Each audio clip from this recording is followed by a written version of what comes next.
My name is Carl Ye, and I am chairing the LTD Board of Directors Budget Committee meeting today on Wednesday, October 6th.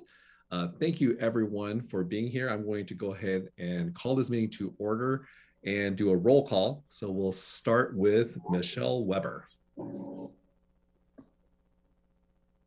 You just say here. Yes, yeah, sorry, Michelle. I'm having all kinds of problems today. No problem. But you said the great example for everyone else. So next, I don't think I see Don Norton, so I'm gonna go to the next person on the list, Jody Klein. Moving on to Caitlin Vargas. Here. Jesh Roshak, did I say it right? Here, Roshak, yep. Roshak. I noticed my name was spelled wrong on the agenda though. Oh, is it? Just an aside. Thank you, Jess. Okay. I will connect with you offline and get that corrected for you. Very good. Emily Secord. Hi, well, good to see you again. Brandon Rogers is not able to make it. Kim Thompson. Here. Hi, Kim. Gary Wildish. Here. Susan Cox.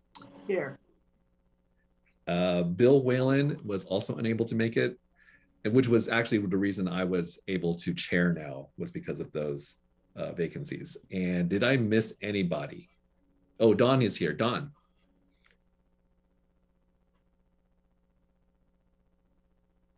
I don't know if you got, we're just doing roll call, Don. I'm going to call him here. So great. So thank you. So at this time, are there any comments from the general manager, Mark? No, other than just thank everybody for volunteering their time to be on the budget committee, and it's important work. We are a community asset, and community input is important. So I really appreciate your time. Thank you, and I echo that sentiment. Very glad to be around community-minded people who have an interest in transit and want to help us make the best transit possible. So we'll start off with some audience participation. Camila, I just wanted to check, was there anyone interested in giving public testimony? I am not showing anyone interested today. Thank you, Carl. No problem. Actually, thank you, because now I don't have to read items 1 through 7. So next we have items for action. One thing I need to do is to lead us through the election for, actually, was it for vice chair or for chair? For a chair. Chair, okay, thank you. So with that, I will ask for nominations for chair. I recognize Gary. I'd be happy to nominate Carl Ye.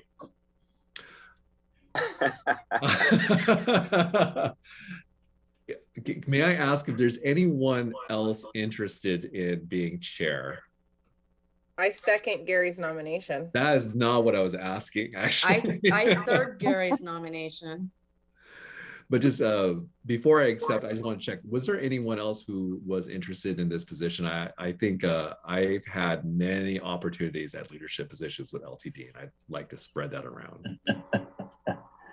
Well, I'd like to nominate Jess. Great. Is there, Jess, just checking in with you. Well, I'm going to do this in I'm ignoring Robert's rules right now. Jess, were you interested in doing this? I'm going to respectfully decline. Thank you, Don. I really appreciate that.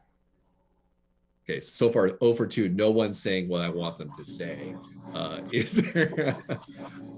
Kim, are you interested? I'm just looking around the room now. Would you like to be chair? No, I respectfully would not. Okay. In lacking other. Can I nominate Gary then? Well, Gary, would you be interested? I think there's some bylaws that say anybody over 80 can't chair. I challenge you on that rule, but I also respect what you're saying too. I'm gonna, so it sounds like I am it's not that I dislike being chair, or I just want to make sure I think I've satisfied. I think I've gone around the room, so I think so I accept the nomination for it. Anyone have any issues with me running the election we'll have to do a vote even though I'm running for it.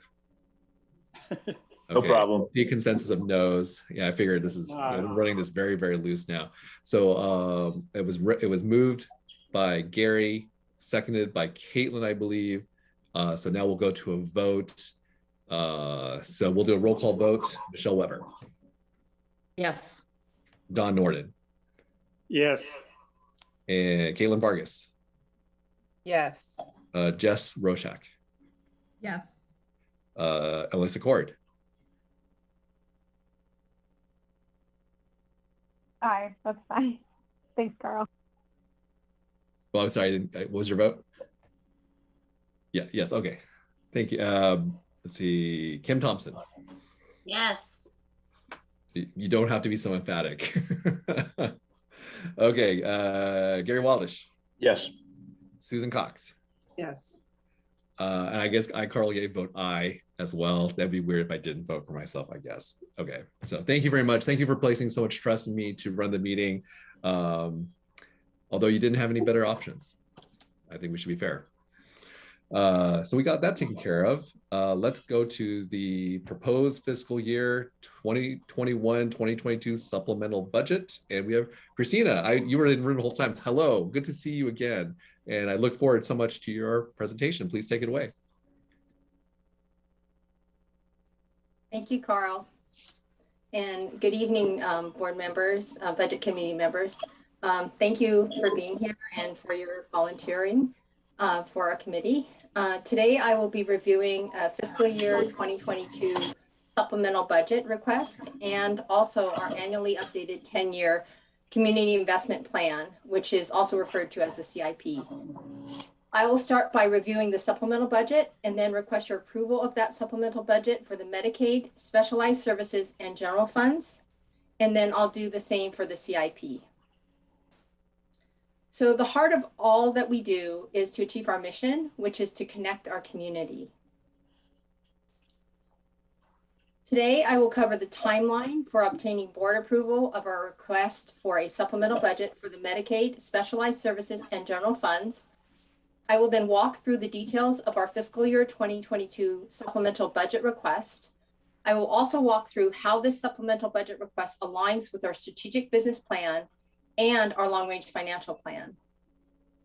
At the end of my presentation, there will be time for the committee to discuss and ask questions.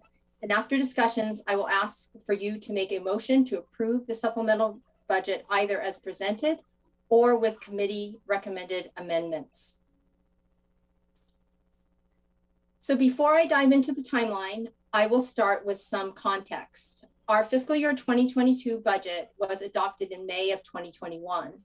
That budget represented LTD's good faith estimate of our expected resources and expenditures for the year. It was based on the best information available to us at that time. Oregon budget law recognizes that it is not possible to contemplate all budget impacts and therefore allows for changes after the budget is adopted, which is known as a supplemental budget. Most agencies do one or more supplemental budgets every year. The pandemic in particular has made both revenues and expenditures less predictable. We are presenting our supplemental budget to you early this year in order to reflect risks that are both estimatable and reasonably possible. We are estimating the risks on the higher side of what is probable in order to avoid the need for a supplemental budget in the spring when the board will be focused on the manager recruitment, the budget, and the long-range financial plan. So moving on to the timeline. This is the timeline of events surrounding our request for a supplemental budget approval. In September, we posted the proposed supplemental budget request on our website and in the Register Guard. This is to allow the public the opportunity to provide either written or verbal public comment on this request to the board. Now we're here in October and having our budget committee meeting. And this budget committee is comprised of the board and an equal number of citizen members. This is an opportunity for members of the public and the board to ask Christina, questions. just before you go any further, we're getting some feedback, and I think I want to make sure we try to clear that up as much as possible. Is it because someone's not muted, or is it because there's something else going on? It's not in my house. It's Oh, that's good. somewhere else. Did you hear it too? Yeah, I hear it as well as Oh, I'm okay. presenting. So it's, How about- it's somebody else's house. Camille, are you happen to be on too? I am. Okay. Are you able to mute everyone from your console? I can. Let's do that. Give me And then, one second, Christina, absolutely. please. And hopefully that will do the trick. So sorry to interrupt, Christina. Oh, no, no problem. Thank you for, yeah, it was kind of a little bit distracting for me too. So thank you. All right, so I was starting with here where we're in October having our budget committee meeting. And I was talking about how the budget committee is made up of the board and equal number of citizen members. And it's an opportunity for members of the public and the board to ask questions and have in-depth discussions about our proposals. We do that because it doesn't allow time during our regular board meeting to have those sort of in-depth conversations. And in the October regular board meeting, we will have an opportunity for the public to directly address the supplemental budget topic with public comment. We will make any amendments to our supplemental budget requested by the board, and then ask for the board to adopt the supplemental budget in November. After the supplemental budget is adopted, it is sent to the state agencies as required by Oregon budget law or as a condition of receiving grants. The first supplemental budget request is for the Medicaid fund. We are requesting an increase of $250,000 or 2%. When the fiscal year 2022 budget was adopted, we made an assumption that Pacific Source would reduce the number of Trillium clients, but we have not seen this anticipated trend. Instead, we see an increase of 12% in Medicaid membership in Lane County and no reduction to Trillium clients. This request anticipates that 12% in Medicaid membership will result in an increase in Medicaid rides either through Trillium or through Pacific Source. This increase in budget appropriation will be covered 100% by reimbursements for the costs by Trillium. This request, therefore, is a budget neutral request. In other words, the increase in the expenditure appropriation is offset 100% by an increase in revenues from Trillium. Our second supplemental budget request is for the Specialized Services Fund. We are requesting an increase of $1.5 million or 13%.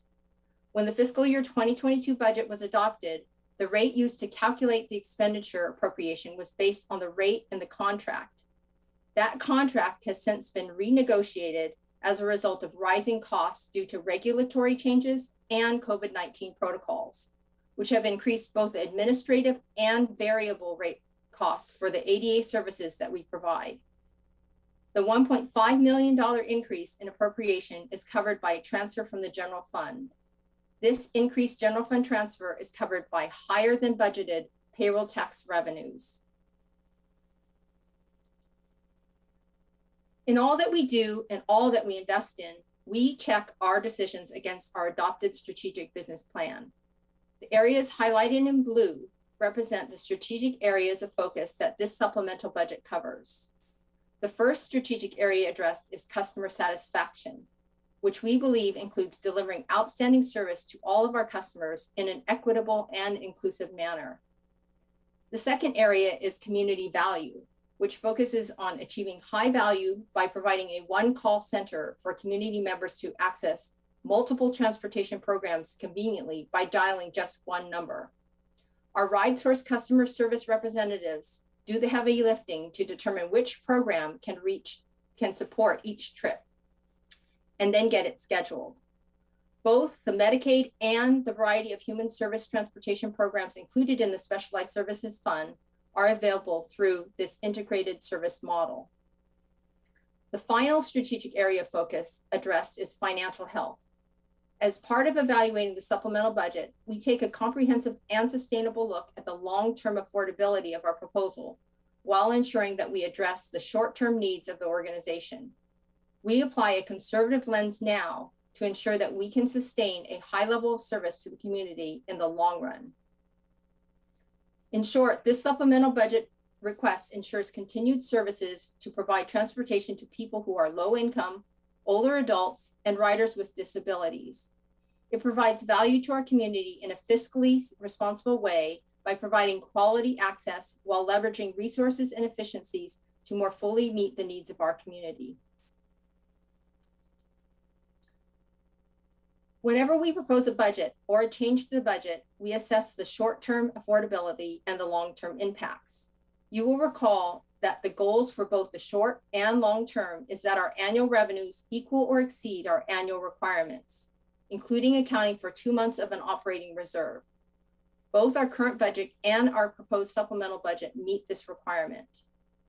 Our long-range financial plan goal is to achieve structural balance.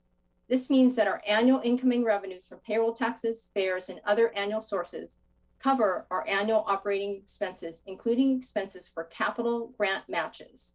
This also means that we are maintaining enough reserve to carry us through unanticipated events like a pandemic.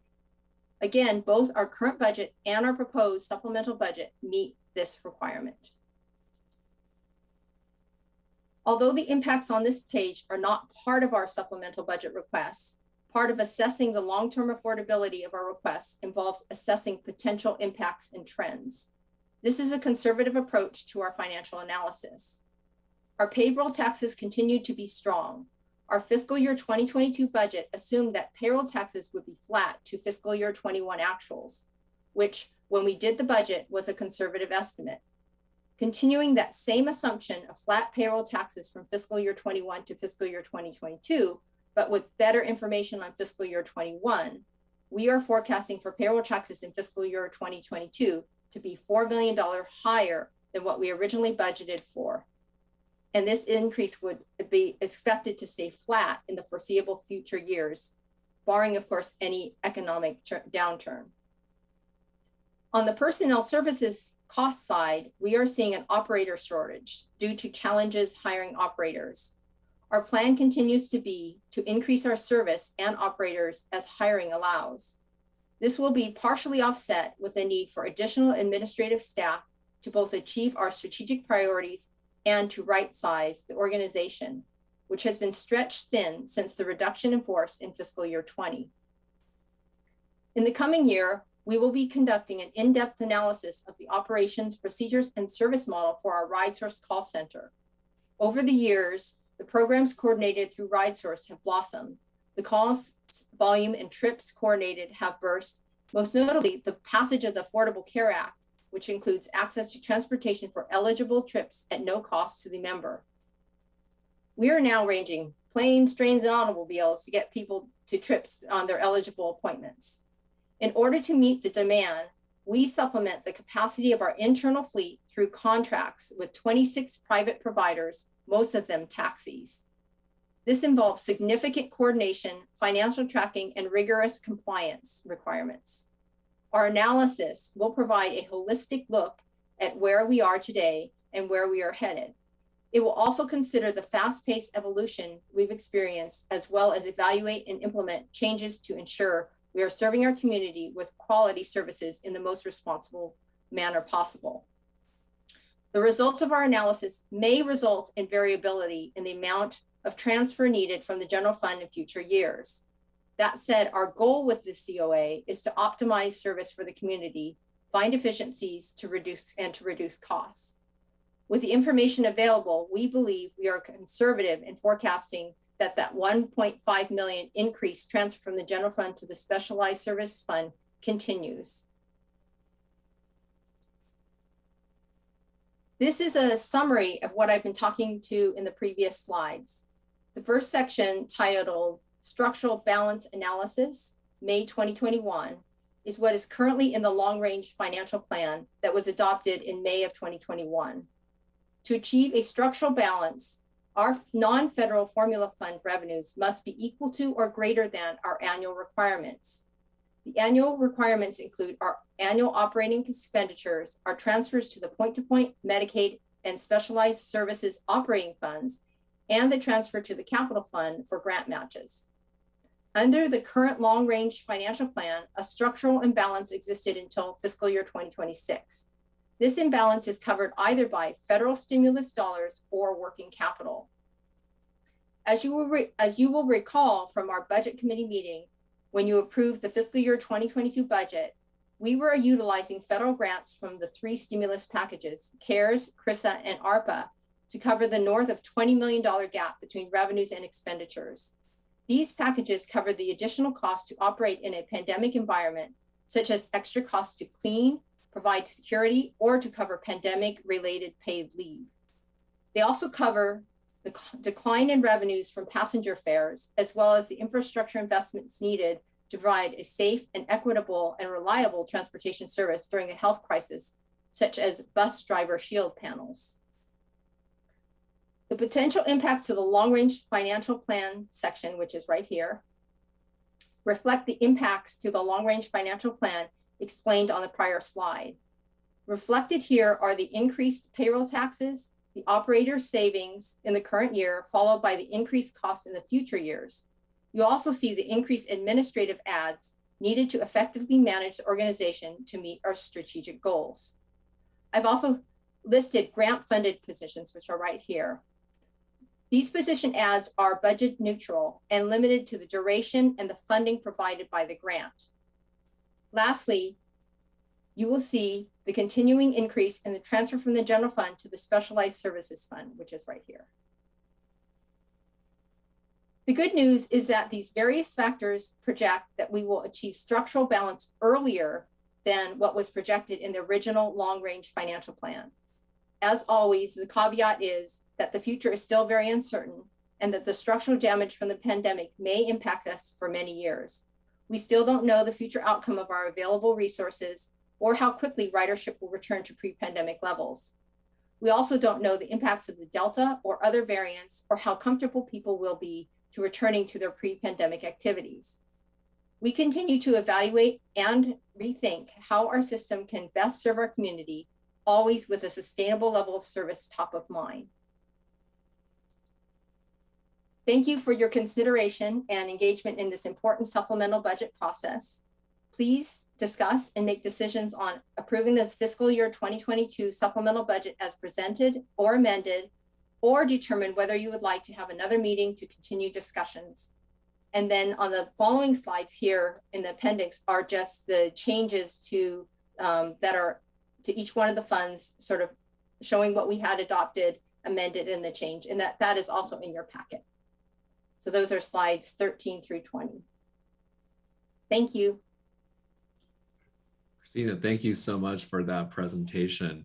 I imagine this would be a good time to ask questions. And actually, even though we don't have any people here, I think everyone here is a pro. I would say even Jess is a pro too. One of the reasons we are, as a budget committee, are doing this work, even though the board is here, is so we can dive into this so that we can make a really good recommendation to the greater board. And so this is our opportunity to do that.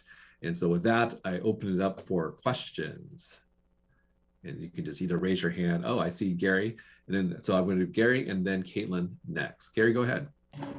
Yes, thank you, Christine. That's a great report. On the $1.5 million, that basically that contract renegotiation that you're talking about was for RideSource, I assume. That's correct. Okay, and that being the case, and I think the justification there is the fact that unanticipated costs due to the pandemic, and I assume that that's the issue, is that you have a problem probably getting people would be one, and the other thing would be Hey, hold on. some of the other requirements. And so I would assume that, but I guess I don't quite understand why you're extending it out over 1 year. You put it out for the next, the rest of the 10-year plan. Could you help me with that? Yeah, so basically it's a conservative approach because we're still doing that analysis, the COA. And so until I'm sure that it's not going to, the rate increases have to do with renegotiated rates on the contract. So I guess in the absence of additional information and analysis from our COA, I think it's more conservative to forecast out the 1.5 million for the full 10 years until we have better information. Yeah, and let's face it, we don't know what the next 2 or 3 years are going to do on this pandemic. So totally understand. Okay, thank you. Appreciate it. Thank you. Oops. Sorry. Next, we have Caitlin.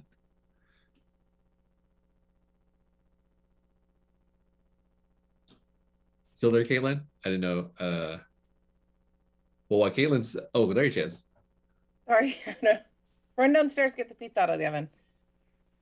So I'm gonna catch my breath. I just wanted to kick this like QA part off with letting everyone on the committee know that on September 16th, sorry, I was really running.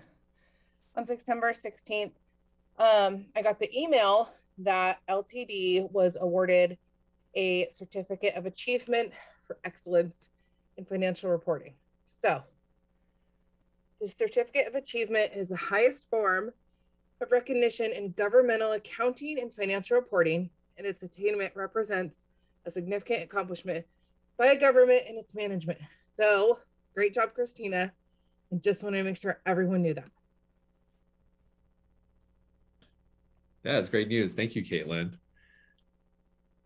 Other questions? Oh, Jess, go ahead. Excuse me. Yeah, I wanted to ask, was the renegotiated contract is a done deal with our contracts committee of LTD? Like it's already negotiated. So this $1.5 million has to come from somewhere. I mean, it's already a done deal.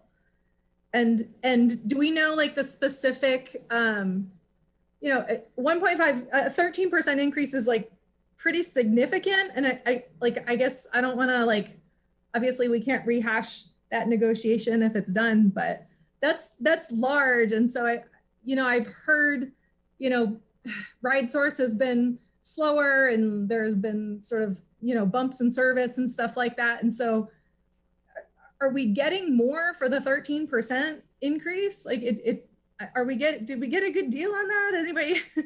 Yeah, I can help you with that, Jess. And that's a great question, because what happened is there's several compliance things that drive up the costs as well that just happened over the last year. And that comes out of the state. And so it drives up the cost of providing the service. And so that's one thing. And the contract actually ended, and we had to renew before we can go back out. So we renewed, but we're going to go out for an RFP for new service. And so then we'll know more. But for now, we know what it is based on a negotiated contract for the short term. And we'll go out and RFP and see what it looks like for the long term. So. And that a short-term contract would be a year, 2 years, 5 years? Yeah, I think it's tended to be a year. Okay.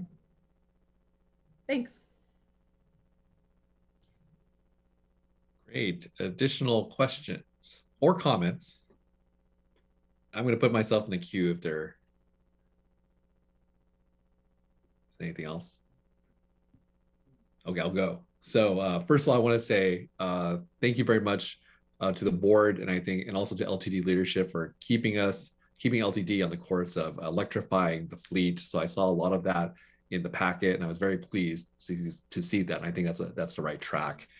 I did have two other questions. One of them was about the operator costs, and I was wondering, and I know this is more of I foresee it being a longer term issue than I think you planned for it for this year. And Christina, you mentioned a few times how things were going to be offset because of the operator shortage and some other revenues. But for the future, is LTD predicting that we'll have to pay, the cost will increase because the amount of pay may need to increase due to trying to attract more operators? So I would say that the cost of labor never goes down. And so, there's increases built in every year. And, and we anticipate that we will be negotiating with the labor unions next year. And the costs will go up significantly, with the shortage but it has gotten better actually over the last couple of months. We've been able to recruit a little better. And so we're hoping that, the things will level off and and things get somewhat back to normal. But yeah, we always budget for increases in labor. Okay, that's good to hear. So the answer I'm hearing is that you expect costs to go up as usual, but it's not something that you're expecting to be overly concerning that you need to. Okay, and then really quick, I want to ask one more question. I'll get Dawn next, which is pensions. I always feel like at every budget committee I'm ever at, they're always asking, is that I wasn't sure if I understood everything in the packet correctly. I think there was I only found one paragraph. Can you tell me more about how we're funding that? So we're funding the pensions as recommended by the actuary. So what that means is that for the admin plan, it should be fully funded within 10 years based on the funding levels that we're providing. And for the ATU plan, I believe it's 20 years. Cool. So it sounds like we're on track. So no need to infuse. We're on track. We follow exactly what the actuary recommends to make sure that the funds become fully funded. Perfect. Thank you very much. Dawn, next. Well, not speaking so much on the presentation, but I did want to comment on the book. It's a wonderful presentation. It's easier to read than all of the other ones we've gone through so far. But I did have a couple of notes on the book itself. There's references to touch, the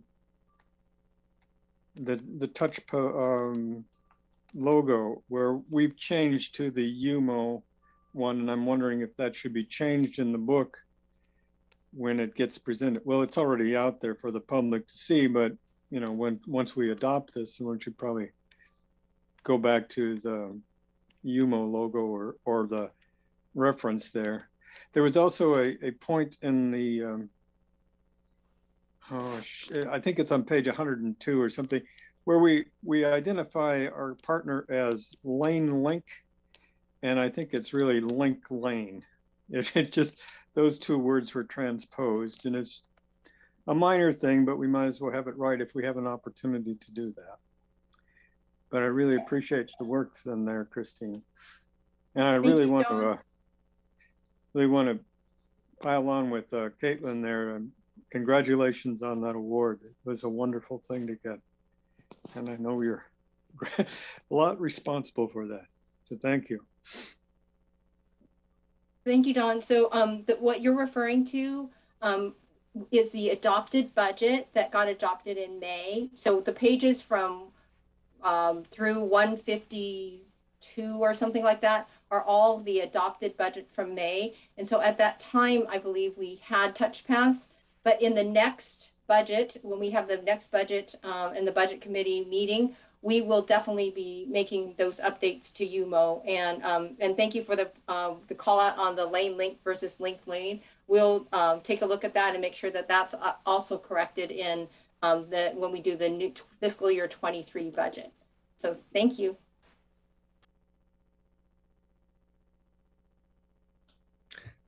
Any other questions or comments? Susan, go ahead, Susan.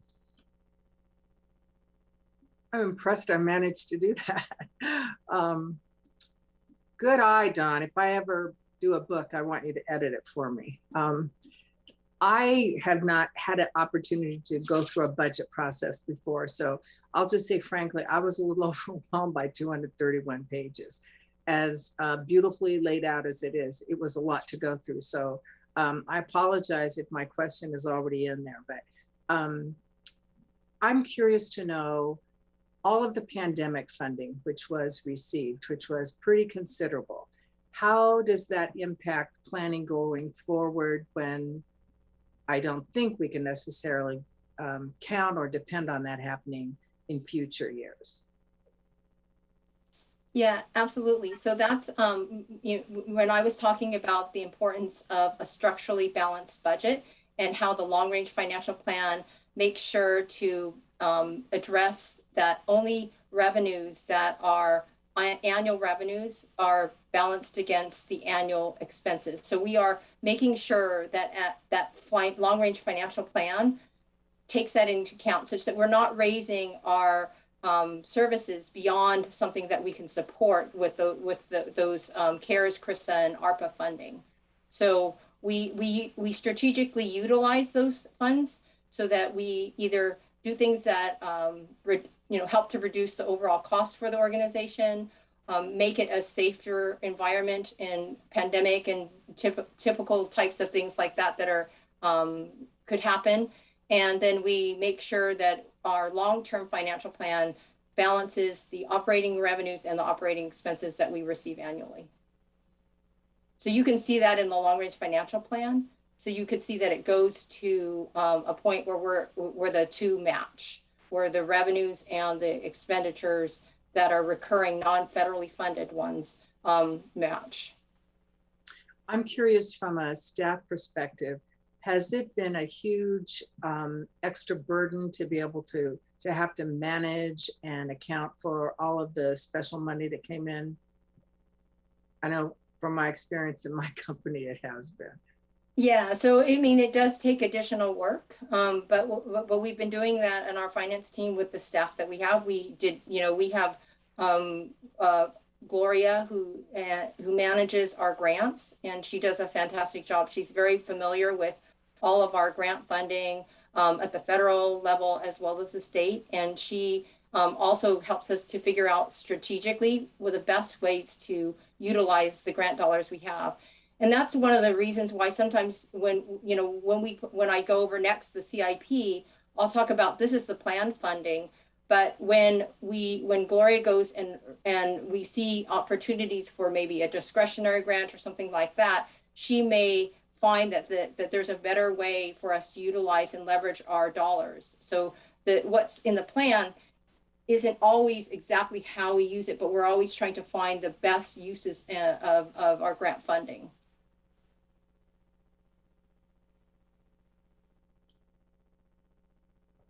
Great. Any other questions or follow-ups from you, Susan? Not now. Thank you. Thank you. Oh, I see a hand for Emily. Please go ahead. Carl, I think the numbers that you were looking for, not the pension question, but the cost per revenue hour for the drivers is on page 17.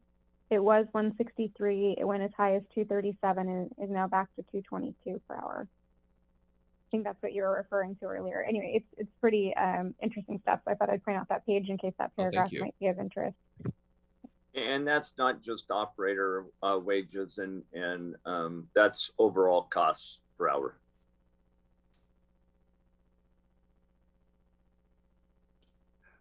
Jess, go ahead.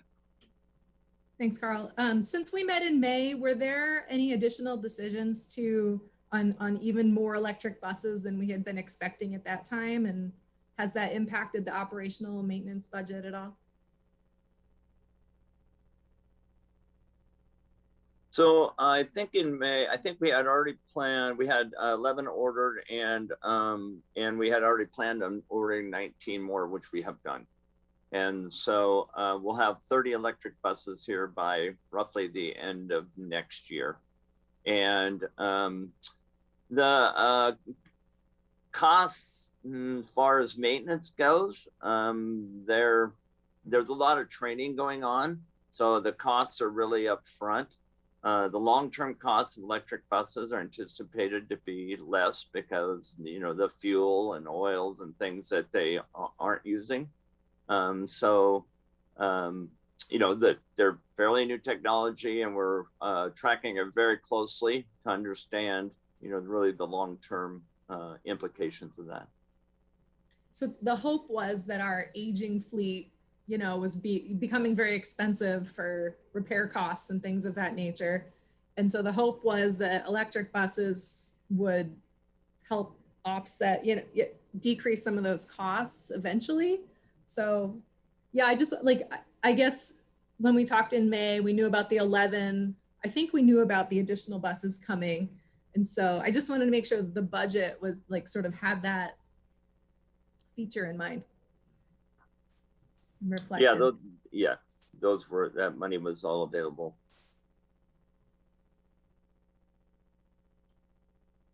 Thanks, Jess. I appreciate that question, actually. Other questions or comments? We can discuss things too. while you're thinking about that, I wanted to point out something else too. While it's not a huge budget, part of the budget, the UMO and electronic fare, I just wanted to hopefully, and I'd love to hear other feedback too, but as far as I can tell, I have not heard anything negative about that. I think if anything, people seem to really enjoy using the electronic fare system. And I think it's a great success. I mean, I think we've been all, just ever since I've been on the board, we've been trying to move towards something like that, and it happened. And so there's a convenience and there's a little more fairness, no pun intended, for the fares. Again, while it wasn't a huge part of the budget, I think it increased the ridership. It was a nice thing to have for a convenience and also enhancement. So that was where I was looking for, enhancement to the rider experience. And so I just wanted to point that out, but I'd love to hear other people's thoughts on that too.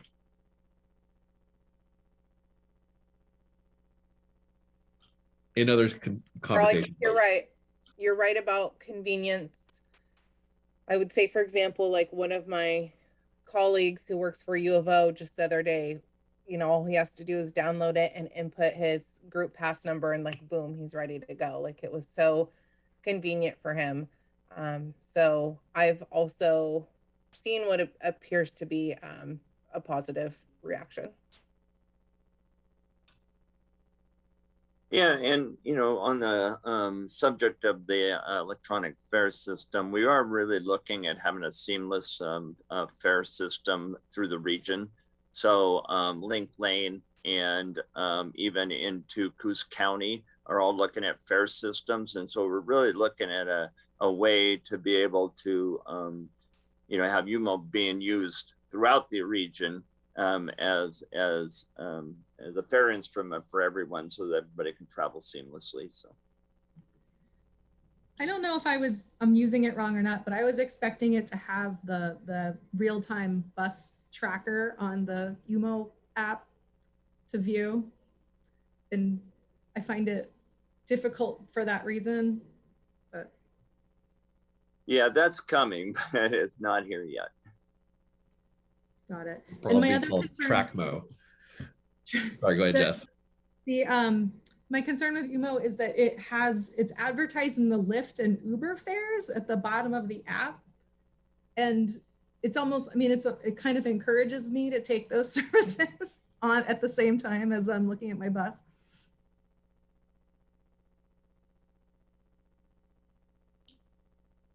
I think, were you asking as a question, like why that is? Well, you were asking how other people were finding UMO, and I just wanted to kind of put that out there. Yeah, I mean, it doesn't seem like a necessary thing to have on there if you're wanting to take a bus, and I wouldn't want to discourage people from taking the bus or paying a fare. I think there's the answer to what you're asking. Go ahead, Mark. There is. We might have to bring Cosette over to answer that question. If I can take a hack at it, my understanding was that it was meant to present a kind of overall transportation solution for the person, much like how we try to integrate bicycle and walking and, oh, Cosette's here. You know what? I should let Cosette explain. Go ahead, Cosette. Thanks so much. So actually you are right on track, Carl. So the UMO app has a lot of different options and a lot of different applications. And just so you know, Jess, they are making some changes around things like tracking the service, but it is intended to provide a range of service. So really looking at the transportation system and the different options that are available. We have had conversations as staff, and just so you know, within the staff, there's a bit of a difference in terms of what we should and shouldn't be presenting.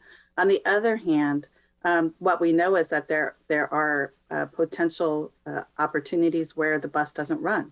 So it makes sense for someone to have information about all the alternatives in order for them to make a good choice in their commute.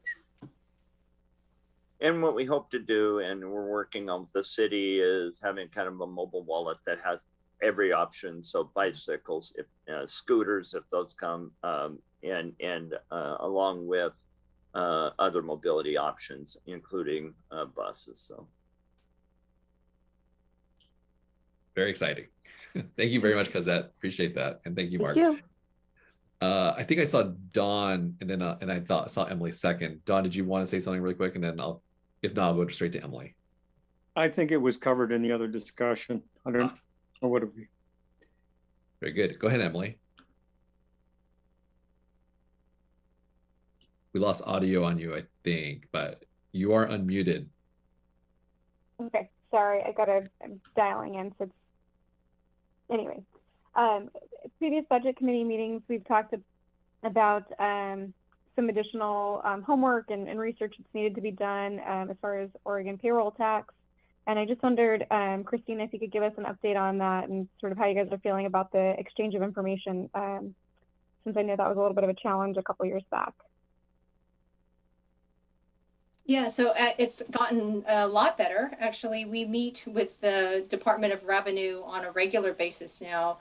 And usually it's either quarterly or, you know, somewhere around that. We also vet our assumptions and our on the payroll taxes with the Department of Revenue before we present the budget to you.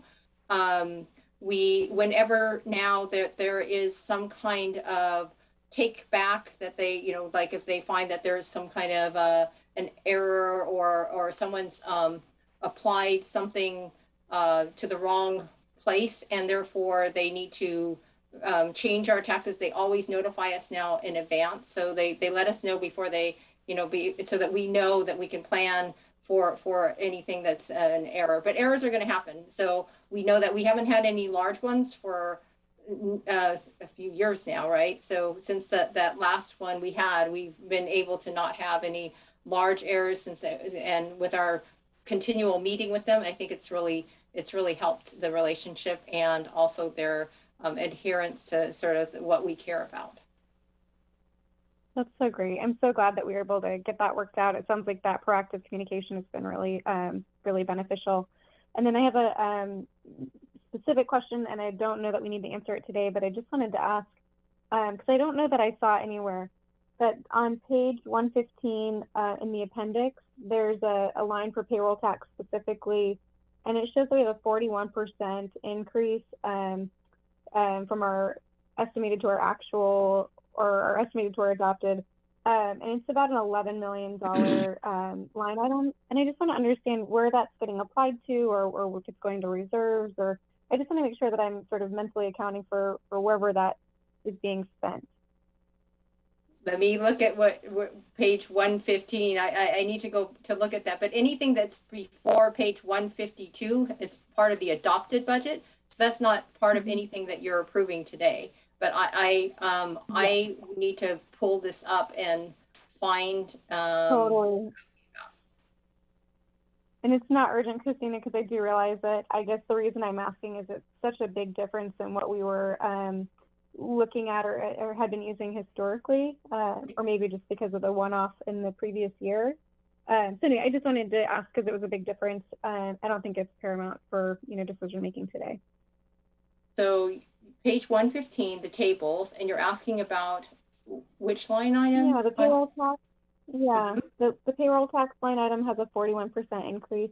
And I just wanted to make sure that we sort of understood what that was about and how it was getting allocated going forward. Yes, I see it now. And that's because if you recall that so this has to do with the pandemic. So I'll share the screen so everybody else can see too what we're talking about.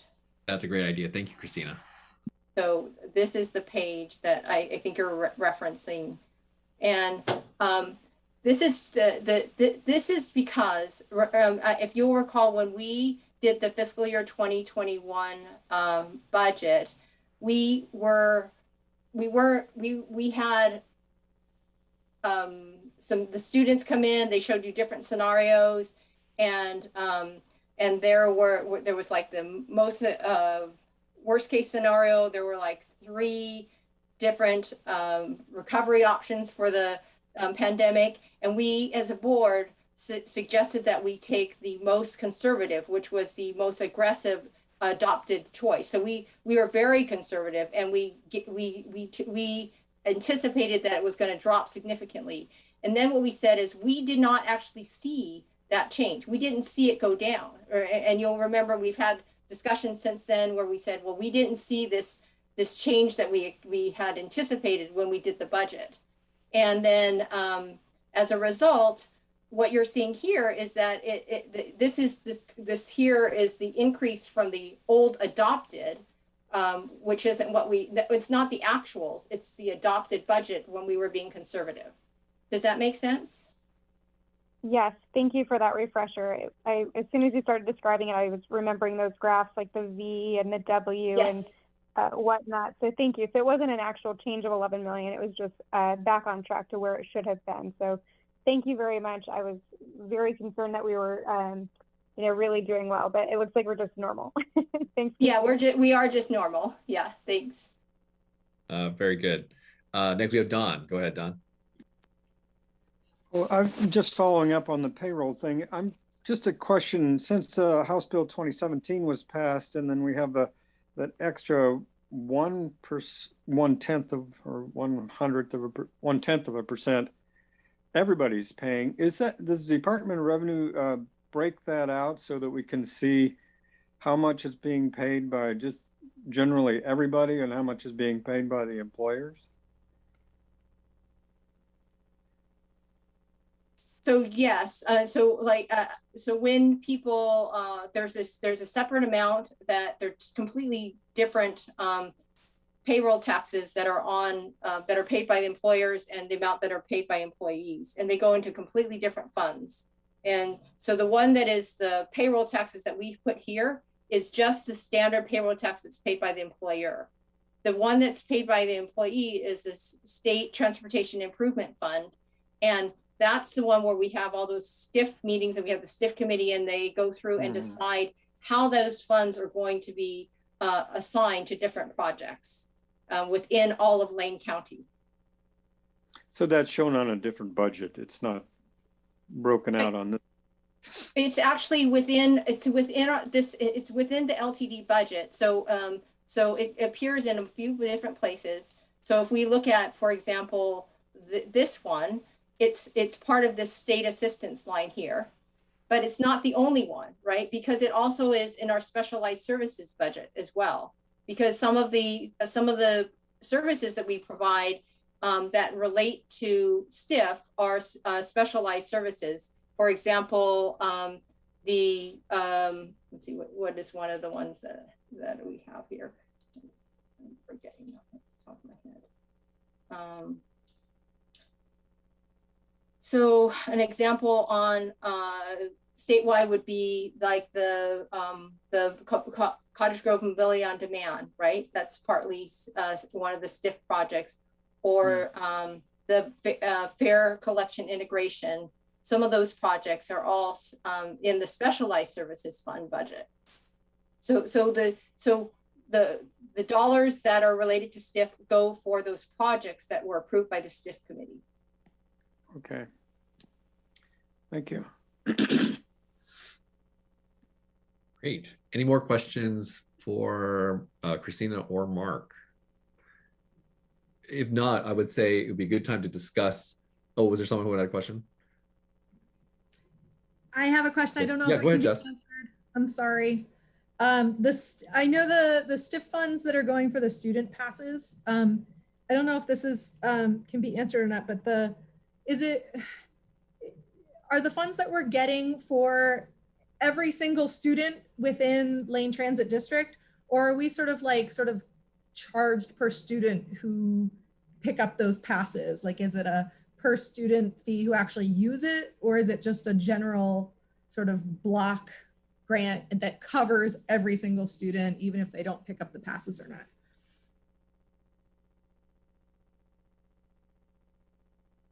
I'm going to defer to the program manager on this one.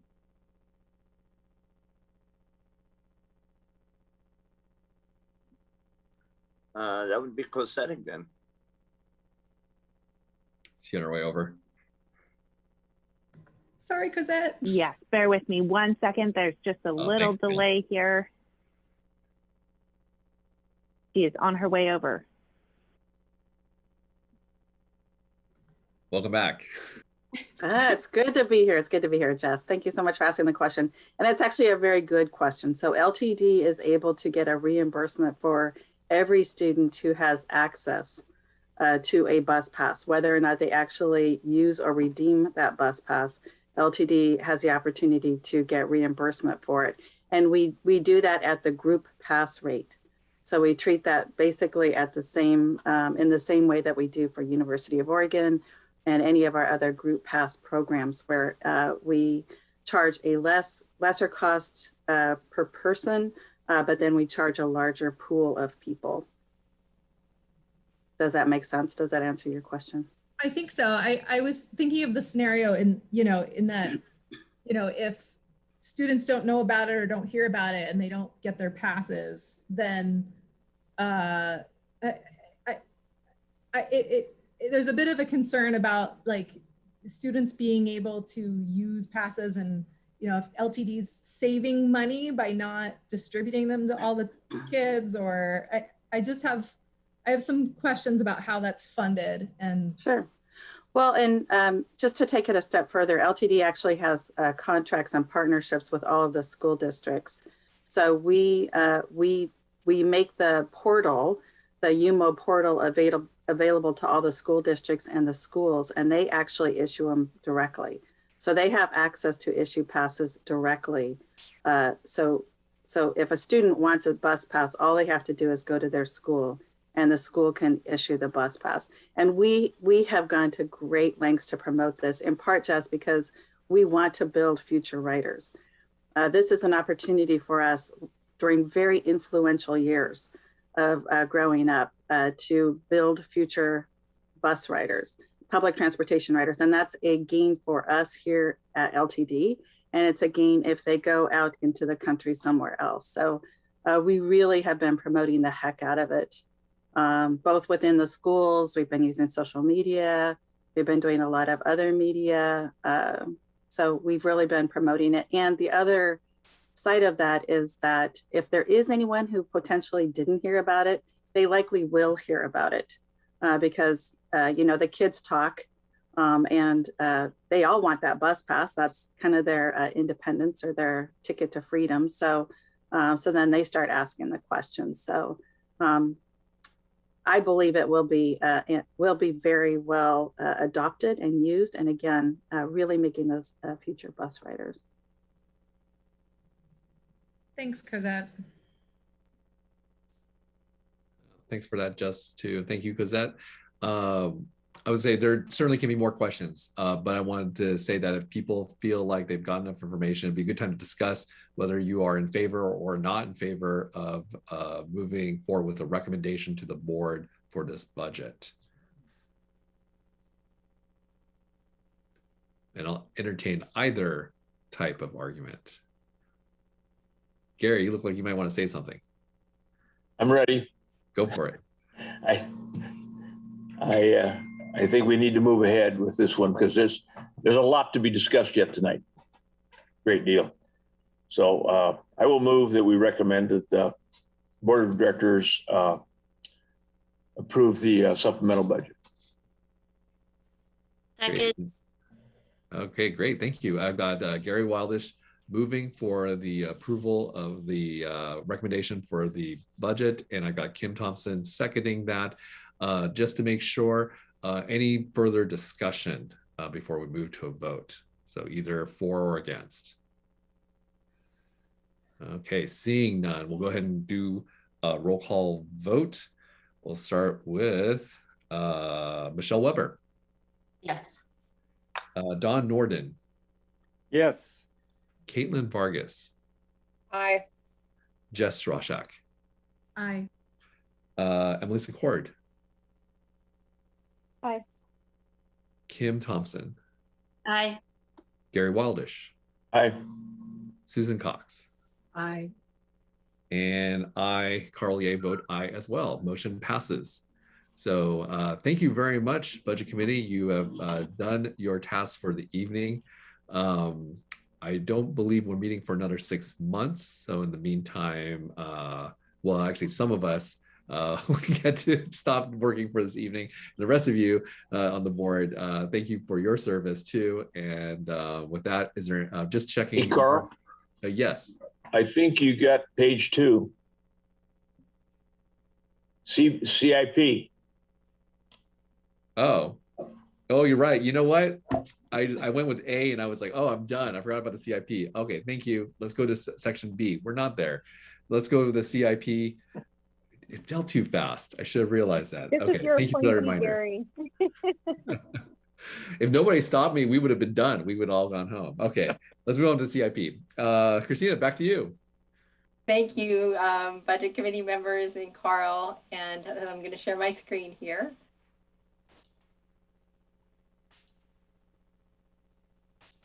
All right, and thank you very much for your approval of our supplemental budget. It's very much appreciated. So we get to move on to the review of the CIP.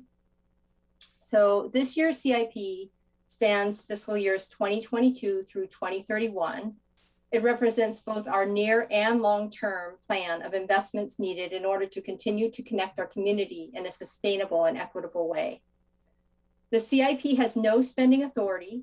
The decision to commit funds occurs through the annual budget process.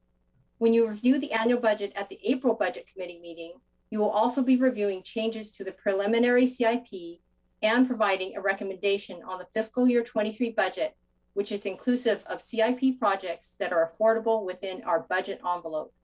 This is a relatively short presentation, so if you could please hold your questions to the end, it would be really helpful. So the CIP development is a collaborative activity involving input from our board, our writers, and our community partners throughout Lane County. This collaboration allows us to anticipate and plan for future needs, trends, and changes. It also allows us to stretch our dollars and to maximize our benefit to the community through close alignment with city, state, and county goals. The projects showcased here are a few examples of how LTD is working to invest in our community and to plan for a more sustainable and equitable future. The projects on this page are mostly Tier 1 projects, which means that full funding for these projects have been secured. Tier 2 projects are those where we have identified where the funding will be coming from, but we are still in the process of securing that funding. Only projects that have a funding source identified can be planned for years 1 through 3. Tier 3 projects represent LTD looking out and anticipating our future needs, similar to how you might anticipate the need to replace your roof in 10 years. Identifying and recognizing these future needs allow the district to proactively plan for and ensure we secure funding for these projects. LTD prides itself on providing high quality and vital transportation services throughout Lane County. This was evident throughout the coronavirus pandemic and the wildfires as LTD services continued to be used by essential workers and transit-dependent community members to get to jobs, medical appointments, shopping, and social services. In fiscal year 2020, like other transit agencies, LTD saw a pandemic-induced ridership drop caused in part by CDC social distancing rules, which limited bus capacity. Fiscal year 2020 ridership was roughly half of pre-pandemic levels, but these were critical trips provided with community and employee health top of mind, including enhanced cleaning protocols, block seats for social distancing, backboarding, and barriers to keep our operators safe. We are proud to have delivered transportation services which continue to be at the top of its class in providing a safe and productive critical service despite uncertain and unprecedented events. Our investments are intended to both maintain and improve the value and benefit that transit provides to our community. In the next few slides, I will showcase some of these planned projects. The Moving Ahead project is a partnership with the City of Eugene to enhance the community's quality of life through safe and efficient multimodal transportation options along 5 major corridors.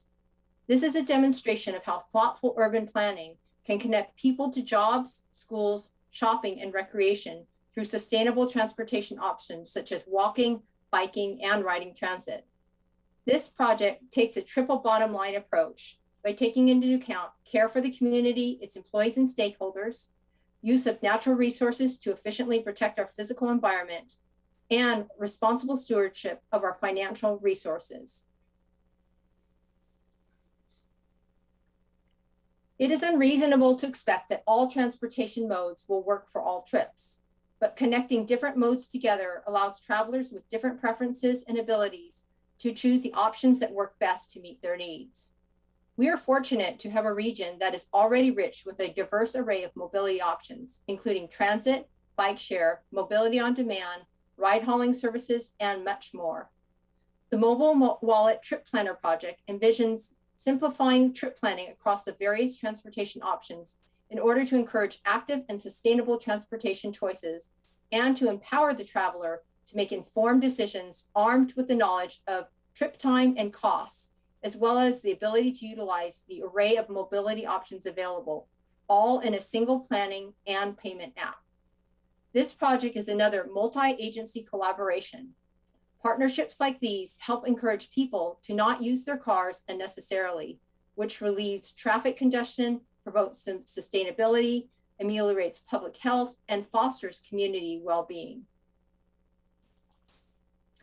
MX is short for Emerald Express, which is the district's bus rapid transit system, also known as a BRT system.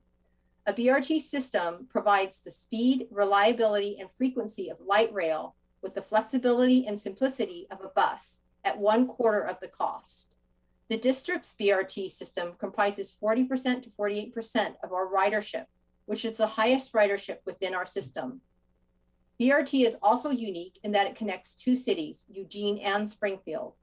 This makes it an important part of the greenhouse gas emission solution as it provides a competitive, reliable alternative to a private vehicle.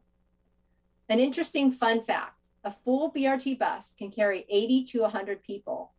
Assuming single occupancy vehicles, that is about 4 to 6 blocks of cars back to back in one lane. In Oregon, transportation accounts for roughly 38% of our climate pollution. Our BRT system plays a key part in reducing greenhouse gas pollution, connecting our community, and improving its livability through reduced vehicle emissions, increased physical activity, and decreased congestion. It also increases social equity by connecting people to jobs and removing barriers to ridership along our frequent transit network. Because this system provides high community value, continually improving the safety, coverage, and frequency is a high and important priority. Public transportation plays an important role in combating the climate emergency and helping Oregon to achieve its climate action plan to reduce greenhouse gas pollution by at least 45% below 1990 levels by 2035 and by 80% by 2050. In addition to getting people out of their single occupancy vehicles and increasing public transit ridership, LTD has been reducing our fleet's greenhouse gas emissions and consumption of fossil fuels through our fleet procurement plan. Currently, 11% of our fleet is electric. By 2024, 30% of our buses will be all electric.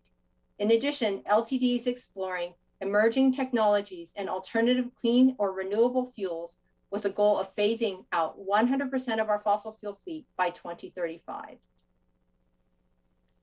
LTD is more than a transportation service provider. We are mobility managers responsible for anticipating and planning for the community's likely future mobility needs. We achieve this by collaborating with public and private partners to deliver innovative and flexible pilots and solutions to meet the evolving community's transportation needs. The mobility management strategy aims to develop a framework around multimodal solutions that meet future mobility needs. LTD CIP projects vary in cost and size. They are classified as either improvements or state of good repair. Improvement projects make the delivery of LTD services more efficient, safe, and sustainable while improving the ridership experience and meeting the diverse needs of our growing community.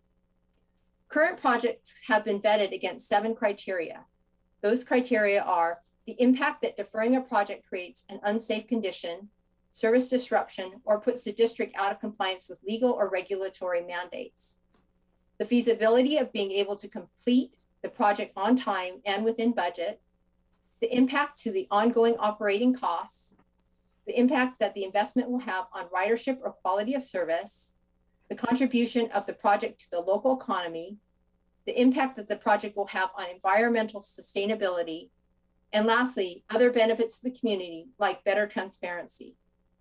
Starting with fiscal year 2023 through 2032 CIP, the vetting will align with the board adopted strategic business plans, values, and strategies. This slide focuses on our facility improvements. The largest near-term projects are the OCC Training Lounge, the Eugene Station Modernization Project, and passenger boarding improvements. The Operations Command, Control, and Training Project, which is paid for 100% from federal funds, focuses on our strategic priorities of community value, customer satisfaction, and employee engagement. By modernizing the dispatch areas, the district can provide quick responsiveness and uninterrupted operations during times of communicable disease spreads and other disasters when our service is most needed by the community. The updates to the training area, including installation of a training simulator, which will reduce training costs, improve everyday operations, and increase employee development, all of which retain our operators and sustain better service to the community. Another fully federally funded project, the Eugene Station Modernization, improves the safety and experience for the rider. This project focuses on improvements to the heavily frequented Eugene Station. This project also focuses on our strategic priorities of community value, customer satisfaction, and employee engagement. This project focuses on station updates that improve the customer experience and keep the station components in a state of good repair. The improvements focus on safety and service components, as well as additional amenities such as wayfinding updates, a public announcement system, real-time signs, and dynamic displays. There will also be updates to the customer service areas to improve employee safety and engagement. Passenger boarding improvements are an ongoing investment that is funded by the general fund and is primarily comprised of projects that respond to changes to internal and external needs to improve the rider experience. Historically, it has been used to create accessible pathways, add shelters, furniture, or signage. Passenger boarding improvements are funded by the general fund. The remaining projects are further out on the horizon. We include these projects to ensure that we are considering, scoping, and planning for, especially from a financial and personnel resource perspective, the needs of our projects. An example of this is the Alternative Fuels Infrastructure Project. This project aligns with our strategic priority of sustainability, and it is a key component to achieving the community goal of becoming 100% fossil fuel free by 2035. But until the fleet procurement plan is finished, we will not know what the new vehicle propulsion technology is that our facilities will need to accommodate. It is included in the CIP because we know there will be a future need. I've already covered the mobile wallet trip planner project. The Fare Collection Integration Project is a 100% state-funded project for infrastructure to support and link the UMO electronic fare collection system across all transportation modes in order to improve the rider's experience. UMO allows real-time bus information, route maps, service alerts, and trip planning tools. It also saves costs for the rider when using the stored value feature. The Real-Time Signs project is also 100% state funded. This is another opportunity to enhance the rider's experience through better communication of real-time predictive information that relate to a rider's trip. Studies have shown that real-time information on transit routes increase ridership, decrease rider wait times, and enhance the rider's experience. The Novus module project utilizes federal funding available to benefit seniors and riders with disabilities. This project is to improve the ADA rider's experience and to allow LTD to meet the Oregon Health Authority's new requirements. The new modules will allow the rider to manage the ride using a website. It also provides them push notifications that provide trip reminders. Drivers will also receive a real-time electronic update on pickup and drop-off times.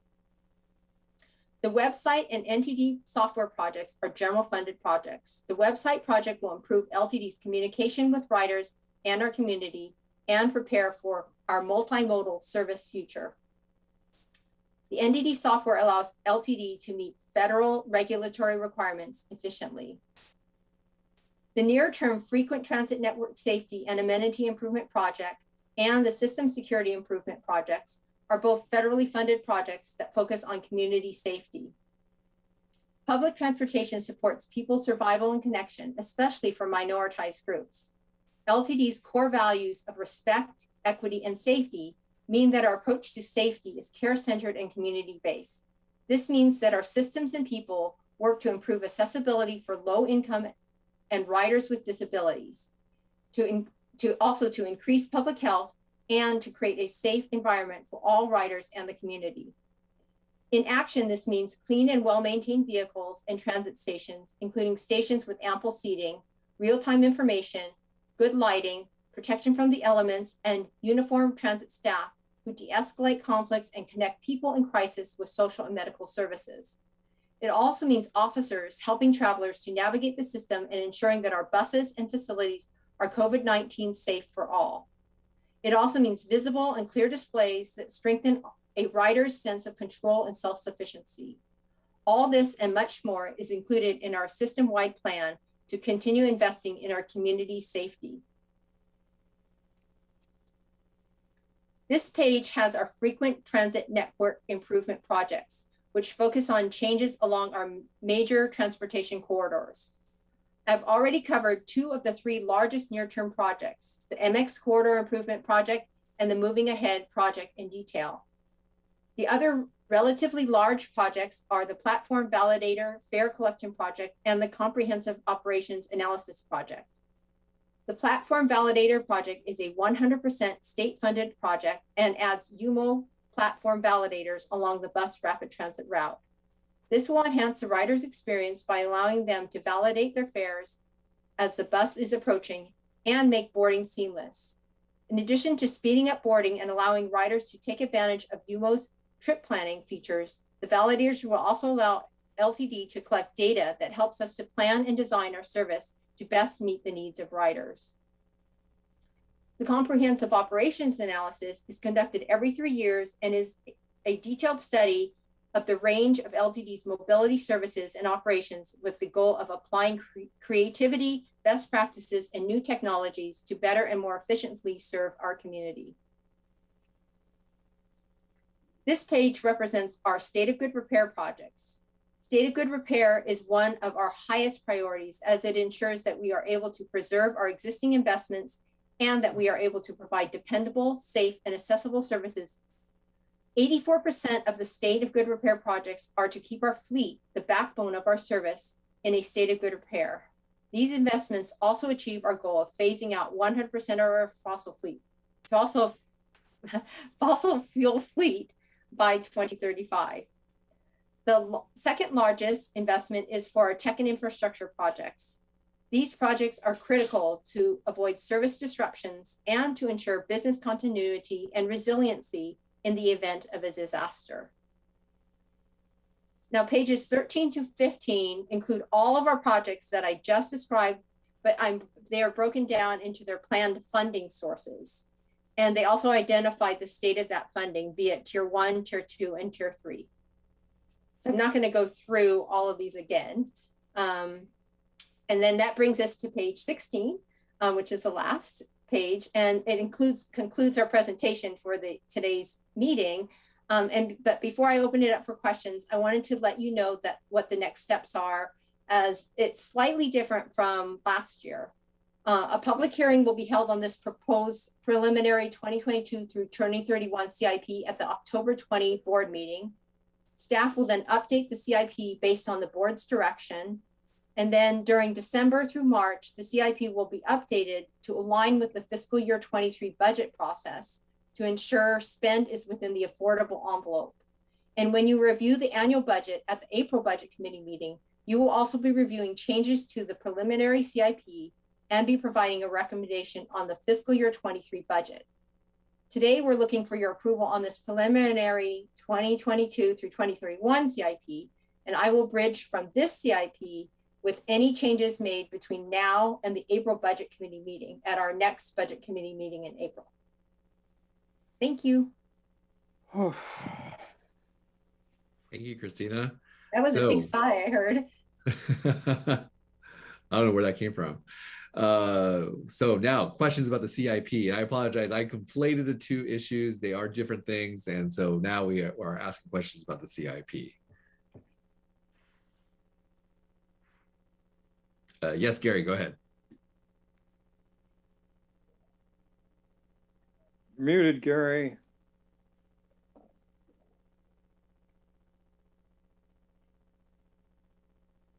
Oh, Gary, I don't know if you heard. Yeah, Gary. There you go. I got it. Okay. Yeah. Thanks, Christine. That's great. On page 182 of the data, I found that about after 175, I started getting the CIP stuff. There's a question there, and one of the things it talks about funded or not funded, and on that page it talks about 88 million are not funded. I guess I guess maybe I had misunderstand tier 1, tier 2, tier 3. Tier 1 is all funded. Tier 2 is applications or funding pending. And 3 is haven't started yet. So that statement doesn't seem correct.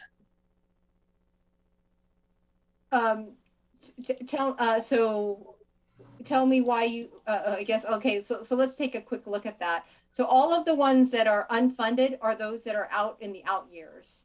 So there's nothing in the in years, so that are years 1 through 3. Can you go to page 182? Okay, let me go through page 182. Let me pull that up, hold on. Let me stop sharing this and pull that one up. Let's see.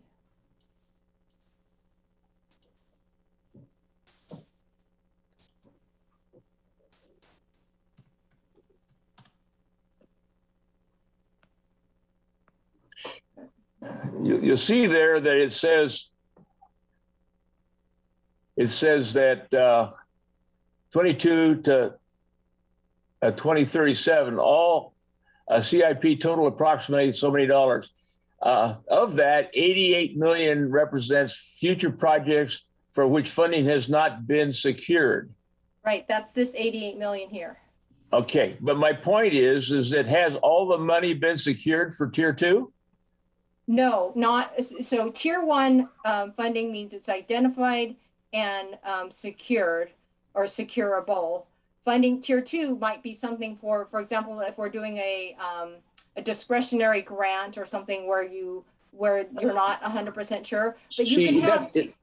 Yeah, and see, I understand that, and that's why I say when I read that statement, it leads me to believe that there's only 88 million that's not funded.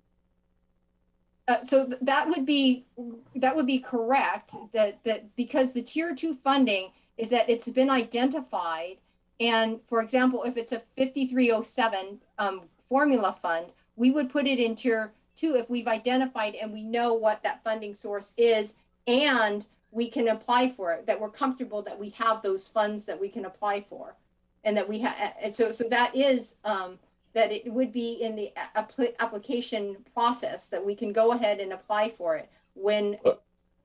For me, it's confusing in that things can change with your different funding. And if you don't have it locked down like you do in tier 1, then for me, I still think there's a certain amount of unknown. And that's why I asked the question on the 88 million. It seems like that's maybe not as clear to the average reader as it could be. Okay, so we will try to find a way to make that more clear. What I can tell you is that anything that's anything that exists in years 1 through 3 is either tier 1 or tier 2. And that means that either funding's already been secured or that funding is in the process of being secured for those projects in tier 1, in years 1 through 3. Beyond year 3, that if we know in our planning, because the CIP is a plan, that we have a good plan for where the funding source is coming from, we make it a tier 2, because if we can plan for it and we know that we can do it, then we put it in tier 2. We just haven't applied for it yet. if we have something that is tier 3, we have not even identified where that funding source is coming from. And most of those projects in tier 3 are out in the out years. And part of it is they haven't been completely scoped yet, right? It's like we talked about, that if you know that in 10 years you're going to need a roof replacement, you don't know exactly how much it's going to cost yet, but you do want to plan for it. So the reason we put it there is so that we can start looking for and securing funding for it, and also making sure that we secure the resources needed to execute that project. I appreciate that. It's just that when I read it, what it says is there's only 88 million that isn't haven't secured funds. So anyway, you understand that. So thank you. Thank you. And I will try to find a way to make that clearer. Okay, thank you for that. And Emily, you're next.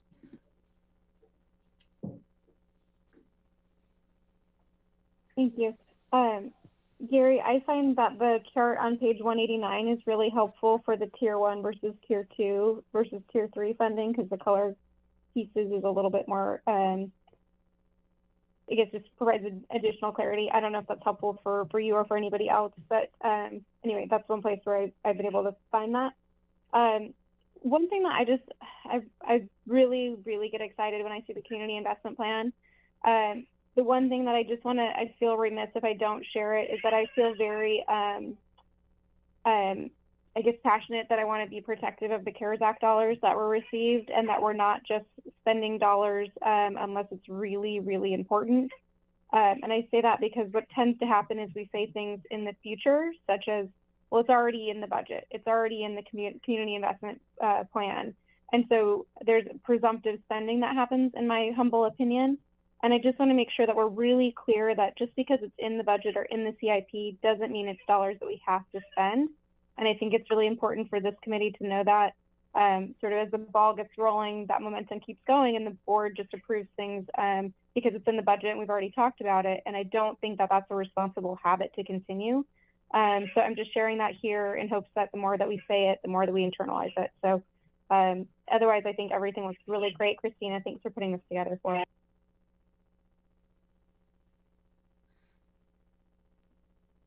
Very good. Thanks, Emily. Other questions or comments? Okay, I'm going to go back to Gary, and then I think, Emily, did you raise your hand again? Okay, great. Let's go back to Gary. Gary, you're on mute, just so you know. Thank you, Emily, for those comments. I really, really feel strongly about that. And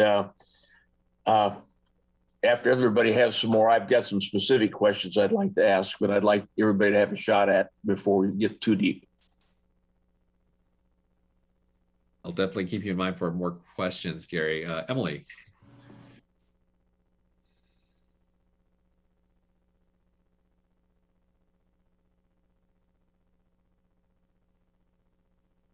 Okay, then sorry, I'm on that double mute, it's confusing me.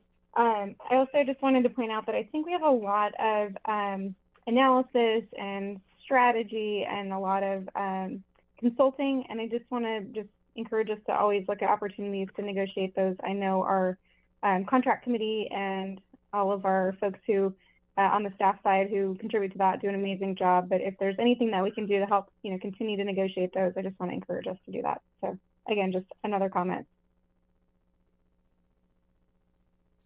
Great, thanks, Emily. Going around the room, any more questions or comments before I go back to Gary? Okay, scanning around. Gary, I think you're it, and I'm sure we'll generate more as you talk. Okay, probably I want to be sure I understand what a lot of this stuff says. That the descriptions are all kind of motherhood and apple pie, sound really, really good and all that kind of stuff, but there's not a lot of understanding. And the problem is, being a contractor, we get way too deep in the woods, but yet this is an important thing, and the board has the fiscal responsibility for LTD. And so Mark, specifically on that $5 million on the EMX, is that not the between Agate and 11th Street where you're talking about increasing the capacity of that particular stretch? Is that them $5 million? Yes. Okay, thank you. And the Eugene Station redo, we talk about, you've mentioned safety and convenience and all those kinds of things. What are you doing there? Most of it is actually technological improvements. I mean, and the station is 25 years old. And, some of the things that Jess mentioned about trip planning and having available information, all of that is part of the upgrade and modernization of the station. Certainly there's some other things to be doing, but most of it is safety and technology upgrades. Okay. Yeah, all right, that helps me. On your training and lounge, how much does that impact the facility at all? Are you adding square footage? We most likely will, yes. So, again, that facility is 25, no, it's more than that. It's almost 35 years old. And, we had I think 100, 120 operators at that point. And we have, we're shooting for around 200. And we've outgrown the facility. And again, technology has changed. The way we use that facility 25 years ago is not the way we're using it now. And training has become of utmost importance in our business, and the requirements of training and the importance of making sure that our bus operators and mechanics are trained well, new technology.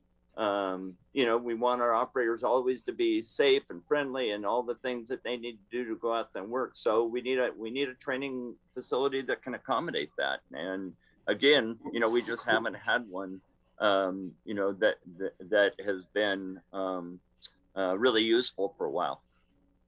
Yeah, I got to admit that I've always been terribly impressed with the bus drivers. The drivers are amazing. I don't think you'll run into another organization that has better drivers. You've done a great job. I assume that simulator is a fairly significant issue. It's it's pretty high cost, but in long run, it's really savings in training, because now we take every bus operator and put them on a bus and train them on a bus. And in a simulator, you can really do a lot more, run a lot of different scenarios through, and do it a lot faster. So our training pace will speed up. So ultimately, I think it'll save us money in the long run and give us better trained operators. Have you been able to quantify the savings? I don't know. I haven't. I don't have that, but I can find it. I mean, it's in the industry. I can get that to you, Gary. No, it's when I see these kinds of investments, I look at, what are they giving us? What are we gaining from it? And economics are definitely part of that. But of course, quality is also an issue. So I appreciate that. Right. The Springfield station, can you help me with that one a little bit? Let me think here. I might have to bring Joe over for that one, or maybe Christina. Is that the Springfield station?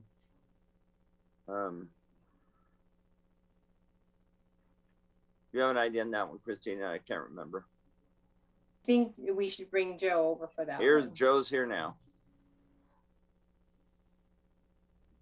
Welcome, Joe. Go ahead. I think I'm unmuted. Can you hear me? We can hear you. Go ahead. Okay. So Springfield Station is out a few years, if I recall correctly. That's not a tier 1 or 2. Yeah.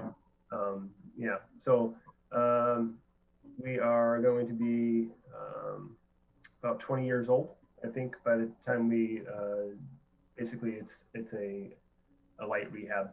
So everything from painting to light fixtures to technology of the Springfield station.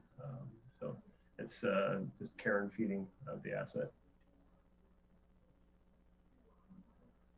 That's $5 million is a lot of money, and yeah, I've always thought that was a pretty good station. But all of our stations and whatnot, and that was one of the things that I was looking at here is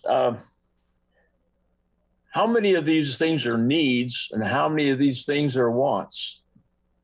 And to me, there's a difference between things that a need and wants, and it is reflected in the community, because LTD is certainly not considered a pauper.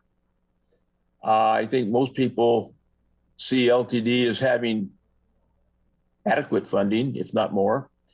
And so in looking at that from a staff position, I know that people like to want this and they want that, but do you need it? And I think that kind of consistent with what Emily was saying before is being sure we're getting the right kind of value, because we are spending their money. And even though the federal government is providing us, somebody has to provide the federal government with money. Yeah. So that's the kind of things that I watch and I consider and I look at. But I appreciate your comments, Joe. Thank you. Yeah, and if I could just tag on there, Gary, I absolutely agree. And I think it's under the State of Good Repair funding. And so what happens at 20 years, and Gary, I'm sure you know what I'm talking about here, but you have a lot of equipment that comes to the end of its useful life. And so HVAC equipment, light fixtures, and alike. And so anticipating that the Springfield station, not unlike the Eugene station, we have a lot of equipment just coming to the end of its useful life. And so you own an asset, those things do come due for replacement or rehab. And so that was the intent of the Springfield station. And I think we have another one in the out years for Gateway. Similar stuff, a lot smaller at Gateway Station, but in terms of maintaining the state of good repair, which the feds expect us to do, and so it can continue getting the Thank you. If I could tack on a quick question, then I'll go to Dawn, and Gary, we can come back to you with more questions. Joe, I'm guessing sometimes it's probably also good to do all the improvements kind of close together, since things are being done. Well, I was referring specifically to Springfield Station. It sounds like there's lots of upgrades and also maintenance. And I'll tell you one thing about spending federal money on infrastructure is you're required to keep it up. So we've got a transit asset management program that we've got to report on every year, the state of our assets. Are we keeping them up? Are we spending federal money adequately? And we just came through a triennial review with spotless, not one finding. So, we're spending the federal money the way we should be spending it. All of our audits have been clean. And so, and we're required to keep up the asset. So, we can't just say, well, we'd like to do that, but we can't. We have to. So that's one thing to take into consideration. Thanks for that, Mark. Dawn, you're next. Oh, I was just kind of stimulated by Gary's question about the simulator and wondering, does the simulator, or is it programmed so that it can change our technology? If we go to hydrogen, will they be able to train with hydrogen, or will we be able to train with electric and diesel and all of the different technologies that may be coming? And Christina referred to the fuels thing that was out that we knew we were going to have to do, but we don't quite have it identified yet. I was wondering, well, we spend $5 million on a simulator. Is that going to give us the ability to then simulate a situation with technology we don't have yet? And I was also wondering on the UMO system, I think when we talked about TouchPass, it included Bend and Medford and the other places. Does the UMO go that far as well? I'm not sure. Actually, Medford does have UMO already, and they had it before we did. And but the ones that we're talking about are the ones that actually touch us. So the ones that we actually have a connection with. Even though, let's say, Coos County doesn't have a connection with us, they do have a connection with a Link Plane. And so, yes. And as far as the simulator, Don, goes, it just depends on what you buy, you know, and so most of them are highly programmable. Yeah, I would think so, but just asked. Thank you. Great. Thank you very much, Don. Going around the room, any other questions or comments? Jess, go ahead. Yeah, just a kind of blanket comment for board members and things that are here. And just like from a public point of view, like I love what Emily and Gary were talking about with, you know, just making sure that, you know, really the state of good repairs is, you know, the most important. And so when we're looking at like a budget in the next 5-10 years that we just voted on that, you know, might be a little tight, especially considering the, you know, unknowns and the union contract being, you know, renegotiated. You know, if things are tight, it's going to be looked at a little, you know, with some raised eyebrows, you know, where we've got 200 million of, you know, community investment. And it's just that, it's an investment in the system. And we want to see some returns and, you know, increased quality of transportation.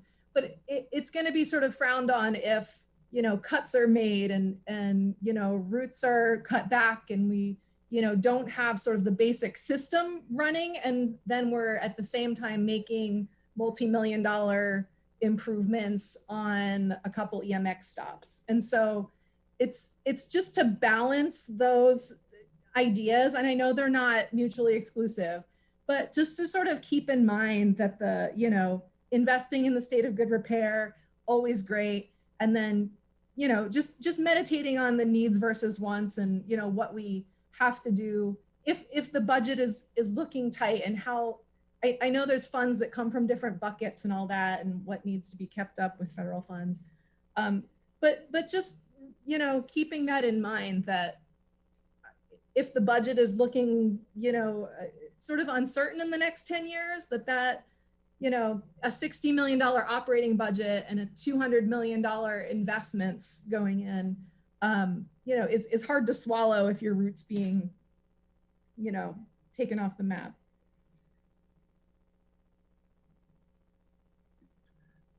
Thank you very much, Jess. Other questions or comments? I'll circle back to Gary. Did you have more questions? Oh, you're muted. Yeah, yeah. Actually, Mark's comments are right.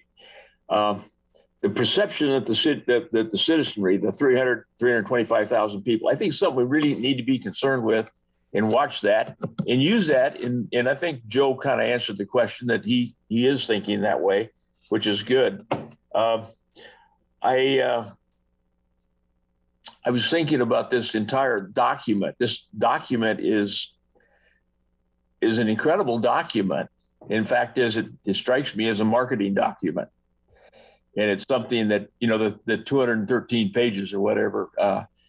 And I'm not sure we needed the whole document for this meeting because after 2 hours, I found out that everything past 175 or whatnot was the meaningful stuff for me, was the CIP. So anyway, on the, if Christine, could you go back to the alternate fuel where you showed that in the chart? I'm not sure whether it was page that was. Yeah, and I think there was a typo on that item. I think it said 500 million, and it should there have been you go. Yeah, it should have been 5 million and 5 million, 10 million over the. Yeah, there was 3 extra zeros there. Okay, yeah, okay. I just wanted to be sure that that you caught that. You know, and I think the comprehensive plan that you're talking about doing for the operational analysis, I'm hoping that a lot of these things that you've got are from the last comprehensive plan when you talk about all the things that you're doing with your facilities and whatnot is coming off of that previous comprehensive plan. And I think that continuing to do that is in the best interest. So you're on top of stuff. And you're right, Mark, you get regs you got to follow. And I think LTD does as well as anybody. They do a fantastic job. And so all things considered, I think I've asked my last question. Thank you. Good job catching that $500 million, Gary. I did not see that, so I'll admit that I missed that one. There's also one other one that I'll call your attention to, and that was in where it was. I think it said 19 million. It should have been 1.9 million. But anyway, you got it. That's good. Cool. Any other questions? And maybe we're moving into discussion mode now. Okay. With if you're on page. Oops, I moved away because I was looking at the $500 million thing. I think it was like 174. Or was it, would someone would like to make a motion?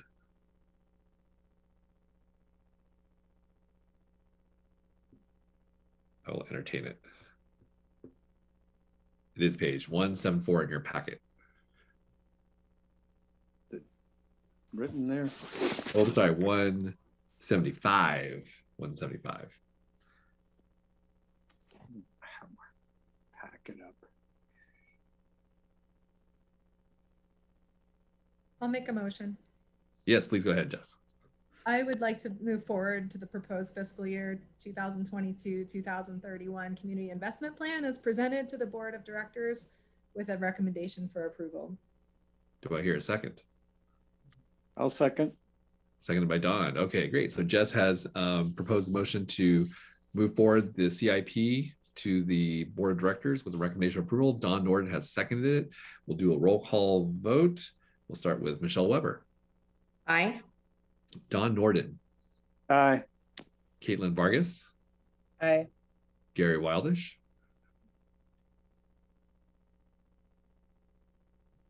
Do you want me to come back to you? Oh, Gary, you're muted if you're trying to tell us something.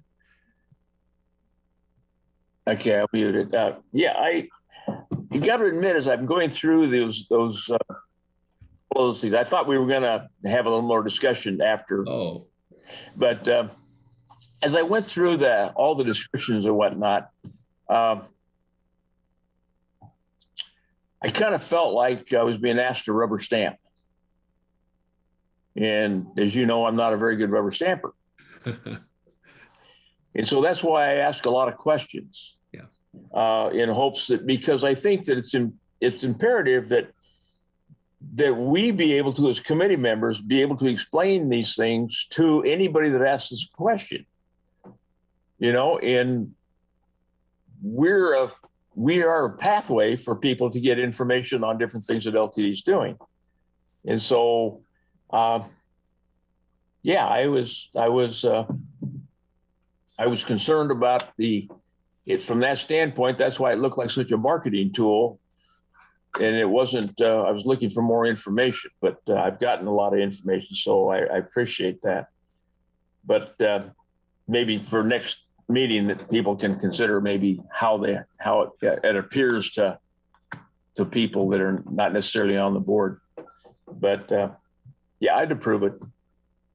Well, no, thank you, Gary. And I think that's a good reminder for everyone who's serving here is that we are representing the public, and the questions that we have are hopefully the questions that the public would have. And so that's the kind of scrutiny that the CIP needs. I didn't hear you make a recommendation that we back out of the vote to discuss more, but I just want to check to see if you did want that.